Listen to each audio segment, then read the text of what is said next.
There's a place on Earth where silence isn't empty, it's alive. A land so wide and open that the horizon bends with the planet. This is Mongolia, a country larger than Western Europe, yet home to barely 3 million people. That means 99.7% of this vast land is completely uninhabited. It's a nation of extremes, the coldest capital city in the world, the largest grasslands on Earth, and a history that once stretched across half the planet. But how can a country this large, twice the size of Texas, be so empty? Why did civilization bloom everywhere else, but not here? To find the answer, we have to travel across a landscape shaped by climate, conquest, and survival. A place where emptiness isn't a void, but a way of life.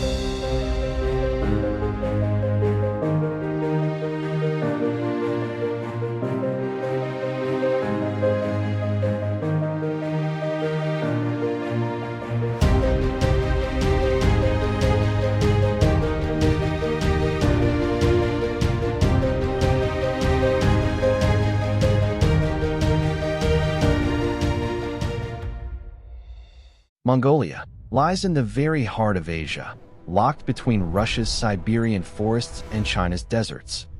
It's one of the most remote and landlocked countries on Earth. Its geography is both breathtaking and brutal. In winter, temperatures plunge below -30 degrees Celsius. In summer, they climb above 35 degrees Celsius.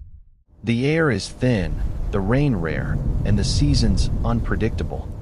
On average, Mongolia receives less than 250 millimeters of rain per year, about as much as some deserts. Only 0.4% of the land can grow crops. The rest is a harsh mosaic of mountains, steppe, and sand. The mighty Gobi Desert stretches across the south, an ocean of dust where temperatures can swing 60 degrees in a single day. And yet, people live here, not by farming, but by moving.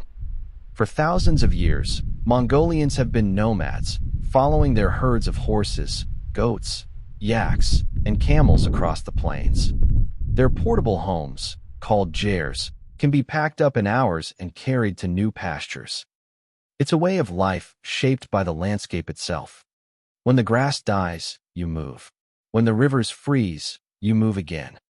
In Mongolia, survival has always meant movement. 8 centuries ago, from this same emptiness, a man named Temujin rose. The world would remember him as Genghis Khan. He united the tribes of the steppe and built an empire that stretched from the Pacific to Europe, the largest contiguous empire in history. Their secret wasn't numbers or weapons. It was mobility. Each warrior rode with spare horses, carried his own food, and lived off the land. They moved faster than any army on Earth. Where others built walls, the Mongols built routes, lines of trade, culture, and communication that reshaped the world. But empires burned fast. Within centuries, the Mongol world splintered. China's Qing dynasty conquered the plateau, and the steppe fell silent. By the 1800s, Mongolia was a land of scattered monasteries and shrinking tribes. A third of men lived as monks. The population stagnated, and the empire's legacy faded into dust. Then came the 20th century and revolution. In 1921, with Soviet help, Mongolia declared independence from China. But freedom quickly turned to control. It became the world's second communist state, a loyal satellite of Moscow. Monasteries were destroyed, nomads were collectivized, and tradition nearly erased. For 70 years, Mongolia lived in isolation, its destiny written by others. When the Soviet Union collapsed in 1991, Mongolia was free again, but fragile. And once more, its vast emptiness returned, this time as an economic void. After communism fell, Mongolians turned back to their oldest ally, the land. Nomads rebuilt their herds, this time for Kashmir. The world wanted luxury, and Mongolia delivered. By the 2000s, there were over 60 million livestock, twice what the land could handle. But goats don't graze gently, they rip grass from the roots. And slowly, the steppe began to die.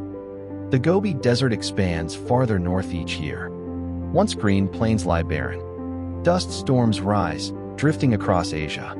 At the same time, climate change struck hard. Temperatures rose nearly 2 degrees Celsius, twice the global average. Droughts burned the grass, blizzards froze the herds. The Mongolians have a word for these deadly winters, Zud. In a single Zud, millions of animals can die. And when herders lose everything, there's only one place left to go. Ulaanbaatar, the coldest capital on earth. Once a small settlement, it's now home to half the country's people. Around its edges, Gur districts sprawl across the hills, thousands of tents without plumbing or heating. Families burn coal to survive, and the city chokes in thick, black smoke. In winter, pollution levels can be 20 times higher than safe limits. Children breathe air darker than the sky. The countryside is emptying. The city is suffocating. And the land, the same land that shaped Mongolia's identity, is turning against its people. Mongolia's geography is both a curse and a shield. It sits between Russia and China, two of the most powerful nations on Earth. Almost all of Mongolia's fuel comes from Russia. Almost all of its exports go to China. Dependence is survival. Now, as Russia faces sanctions and China seeks energy, a massive pipeline, the power of Siberia 2, is being built right through Mongolia. It will send Russian gas south, across the heart of the steppe. For Moscow, it's strategy.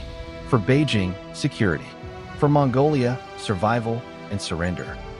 To stay independent, it follows the third neighbor policy, building ties with nations like Japan, South Korea, and the US.